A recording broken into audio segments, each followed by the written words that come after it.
podcasts is really to talk about issues relevant to life, not just business, hence the name Soul Seed.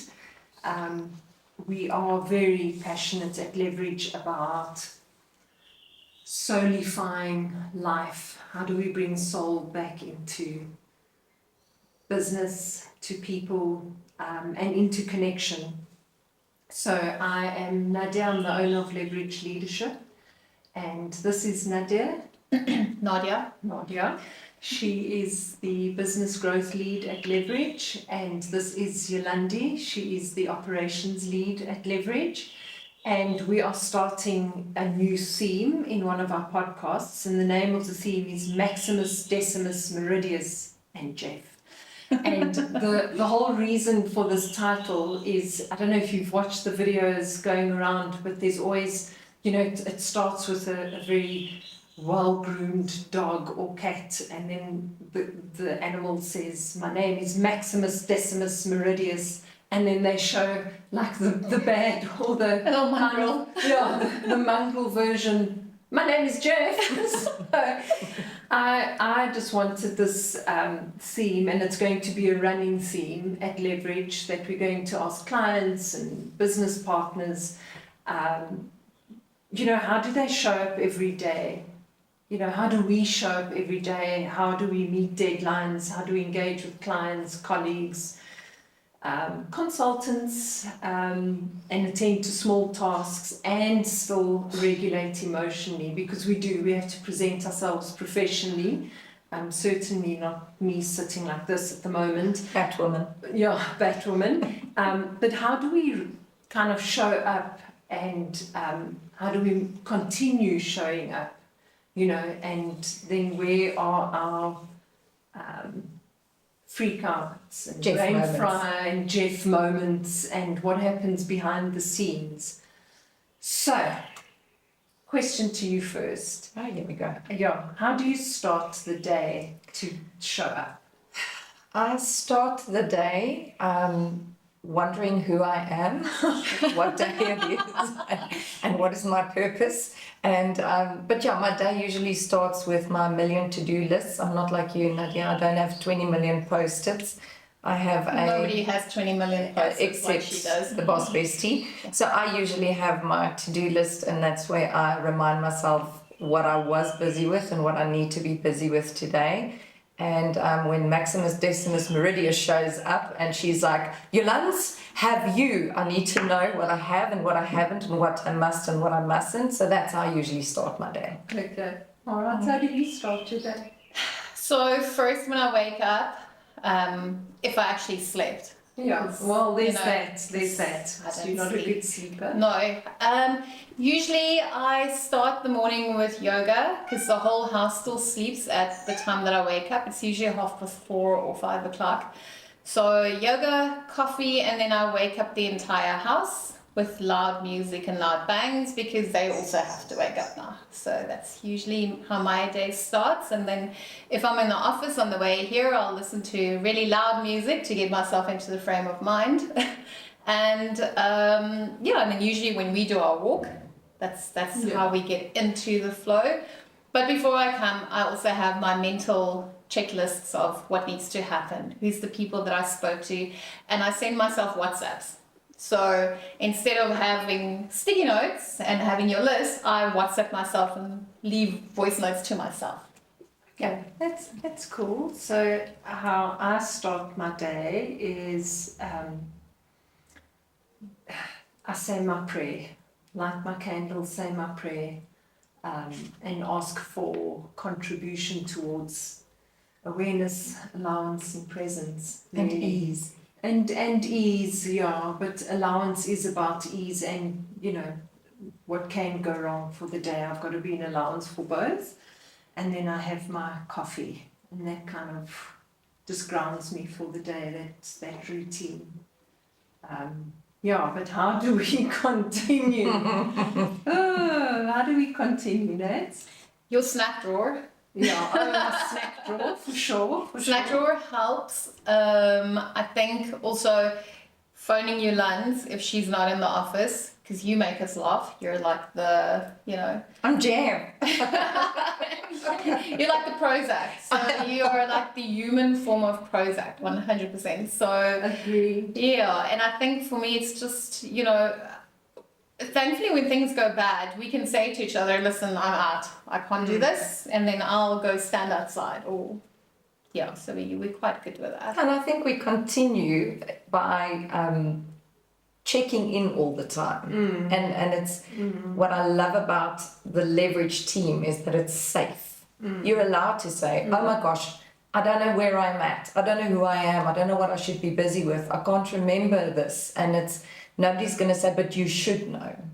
It's always. I love that. Yeah. I love that because I think, I mean, I can't say, but I think generally people just try and show up strong all the time, and that's we not, don't always know. and that's not natural. So you're right. I think it's phoning each other and kind of having a verbal vomit. You know, And also phoning you after 3 hours and say, I haven't heard from you. Is everything okay? because I'm usually 8 o'clock first thing on the. If I don't get a message from you within 3 hours as well, I start to panic. I'm like, should I phone the police? Is she alive? What's happening? The beast is dead.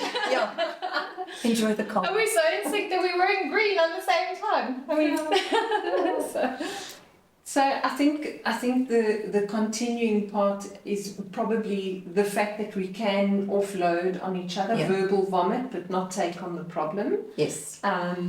And so for me, it's just that consistent awareness of let's flip this the whole time. How can And I we think flip that's from my negative favorite to part, positive? is how we have the ability to do that emotional check-in, to see where we're at, what's your capacity level. I'm at a 60, you're at an 80, and how do we need each other to support and to carry, but also in the same breath to say, I'm not sure, I don't feel great, or I feel fantastic, and it's allowed. That I love. I'm sorry, I'm chewing gum because it's my cigarette. We'll get there. We'll get to regulation. I think for me, I love, and cats. The cats help to regulate us too. Must love cats. I think for me, having come from an extremely corporate background, if you are working with women in power and women in positions, it's so oftentimes that you find that women are trying to, they trying to be better than you, and the place to find the most bitchy women is in corporate, you know, and having been there, you know, instead of fixing each other's crowns, you know, they stab them in the back, and that's something that we don't have here. So here you can be authentic, you can be yourself. We're all going through perimenopause in this. I'm in full-blown menopause. As am I. And you know, I'm in menopause. but it's allowed, and we have grace with each other, you know, and we carry each other, and I think that is what's lacking in so many big companies, or just women in general, is you don't give each other the time. We're all going through this together, whereas here we acknowledge it and we say, I see you, and I'm holding you safe, and you can be, you know. And I think what's important about that is to understand that we're not competing. Everybody brings something to the table, and everybody brings their little piece of the pie, and that's the beauty of leverage. We're all unique. So I'm going to jump ahead before I ask how we regulate. Glory. What does our freak out look like? What is our Jeff? My name is Jeff moment look like? My Jeff moment is QCTO qualification titles, because I don't know when it's retail supervisor, office supervisor, and Nadia phones and says, Yolande, do we have this qualification? I'm like, yes, we do. And she's like, no, not that one. No, not that one. And then Jeff steps in and he's like, do we have it? I don't know. What qualifications? Who's QCTO? And then I'm like, oh my God, and I can't deal. So that's my Jeff moments. Okay. All right. What do you do when you freak out? Be honest. When I freak out, I chew 5 Nicorette gums, and then I drink water, and then I ask myself, who am I? I know this. I should know this. And then I have my folders, and I'm like, nuts, just give me a second. And then she's like, Lance, I need it now. And then that's when I bring my to-do list, my flip file, my folders, and that's how I check. But that's how I come back. Yeah. Sometimes battered and bruised, but I do come back.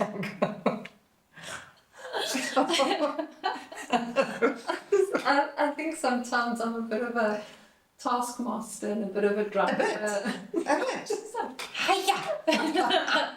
You must know. Oh God, oh no, it's so funny. What is your freak out look like? So I know when you call me and I'm at home and I'm stressing over something, if you ask me, are you busy watering your plants or spraying your plants, then she knows, because I've got a lot of plants in my house. When I freak out, I walk with a spray can and spray my plants. Or I'm going outside and I'm like chopping things off the plants, but I take my shoes off and I go outside because I need to regulate and I need to touch something green. Oh. So, so I have to go outside and I have to be in nature. I'm loving the rain that we had the last couple of days, because then I go outside and stand in the rain, and that is just my way to regulate. So, or I'll come to Nods and I'll say, do you have something sweet in your drawer? I think for me is I just need to be kind of left alone for a bit, just so that I can bring myself back again, and then I'm okay. So my favorite question is, are you at your desk? No, but I can be. And then I'll say, is your laptop home? How do you handle your freakouts? Ooh. Gosh. So I was saying, like, I'll always have that verbal vomit first, and then I play my music while I go outside, stand on the grass, decompress, just bring awareness back into my space. But I'll never answer or give a response to that situation that triggered me. No. I'll always hold back, hold the silence, process, and then, then I find a it's good way to dangerous when answer. you listen. When you go quiet, Yeah, then you know. You better know what you're going to answer, yeah. because that's what you do. You will say, Jolans, code for, it's like when your parents call you by your full name. You know when your parents call you by your full name, you know, oh my gosh, I've done something really bad. So when you say Jolans, then I know. Jeff, please don't come in. Jeff, leave me be, make me Maximus Decimus Aurelius. I am a wise one. And then you say, do you? And when you say that, I know that you know the answer. You want to see if I know the answer. Yeah, I do. it's a trap. It is a trap. It's a trap. And if you don't know the answer, don't BS and pretend that you know, because then you will very quickly say, no, that's not what I asked. And then I age 5 years, and then Jeff leaves, and then Maximus comes back, and I'm like, oh, I actually do know this. And then it's fine. No, my best is when I ask you a question and I can hear you're treading, and then you go, hold on, nuts, just give me 5 minutes for me to find it. And I'm like, get to the point. Get to the point. Yeah. And my brain freezes. I nearly said brain farts, because that's typically what they are, is when you ask me to send an email to a client and you're like, Jolans, you need to be firm and you need to tell them exactly, don't please be so kind as thank you. And then I have to write this very eloquent professional email, and then I have no vocabulary. And I'm like, Nuts, please help me, don't shout. Can you rewrite this email for me? Yeah. And so that's my freakouts. Yeah, let's just go back to that. It's about how do we manage client expectations in a firm, assertive but friendly manner. Yeah. On the flip side of that, I mean, can I just add to that? So for us, for our LinkedIn, we have to write blogs and for our website. So when Nadia is in freak out mode, she wrote a blog, and I had to read the blog 4 times. And I was like, this makes absolutely... Like, I speak Nadia fluently, but the clients don't speak Nadia fluently. So I get what she was saying. So I rewrote the blog. So same goes for her. Yeah. No, listen, when I spin, I'm out. I can't make sense. I sent you an email yesterday and I said, when you asked me to email the client, and I said, please help, Jeff has taken over my life. Yeah, but I think, and that's why I wanted to discuss this, because like when we are client facing and when we have conversations and we have all these calls coming in, so I mean, for me, it's obviously a little bit different being in the position that I'm at, because I need to show up for you, show up for the consultants, show up for the clients, show up for my kids, show up for the cats. You know, it's like sometimes it can just be a lot, but you've just got to step up all the time. Yeah. And I think another way that I regulate is sometimes I wear my PJs. And your I don't actually get dressed up for work. I just wear PJs and I'm in a chilled space, you know, when I need to feel comfortable. That actually brings it to the discussion we had about being a chameleon. So if you, how we look at the office and how we look when we regulate versus when we go to a client, it's so quick how we have to shift our personas all the time. Dress up in corporate and high tattoos and the whole thing and mind your P's and Q's. Your P's and Q's. So, and it's constantly as women as well. We're chameleons the whole time. You're a mother, you're a wife, you're a businesswoman, and how you pivot the whole time without even thinking about it. You know, so and it's that element of just being, you are what you're supposed to be at that very moment, except when you're Jeff. Jeff is. So my greatest Jeff moment is when I've had a full busy day and it hasn't stopped, and I get a WhatsApp from one of the girls, what's for dinner? I'm like, I haven't even thought of dinner. It hasn't even entered my mind. Then I've got to put some meal together. That's me done. Yeah. I know. Sort it out, you're part of the team. Come up with an idea. That's why I married a chef. Yeah, well, I don't have that luxury. But I've got Woolies down the road, ready made. Well, I have Nonna. We love you, Willies. I love my Italian ninja in the kitchen. Okay, so what are we actually trying to say here? I don't know, that we regulate. I mean, you have no choice but to regulate, but you can do it without being a pain in the ass. Yeah. You can find ways to regulate, blah, blah, blah. There's Jeff. Hi, Jeff. You can find ways to regulate and to regulate your nervous system without having to resort to Violence. But I also think, mouse, nets. I think what's also important is that you communicating where you're at. It's never a surprise to any of us when someone has a freak out. Because we're always communicating about what's going on. So when you freak out about something, I don't take it personally and think, oh my gosh, did I do something wrong? Did I say something wrong? Did I not do something that I was supposed to do? We communicate, and everybody's always in touch with everybody. And that's important, because when you do freak out, I know where it's coming from. And we all know how to regulate each other without intention. We just do it. That's what I love about this team. I actually have goosies and a big bruise. Yeah, I love that, and I think that's what we, as human beings, need to remember. Be mindful. Well, yeah, you know, show up, but if you do have a Jeff moment, it's okay. Yeah, it doesn't matter. It's allowed. You know, as long as when we're in that professional setting, we show up. Yeah, but I think through all of that, all of us always put leverage at the heart of everything. Yeah. Why do I want to cry? I don't know. It's so emotional. Aww. It's okay, we've got you.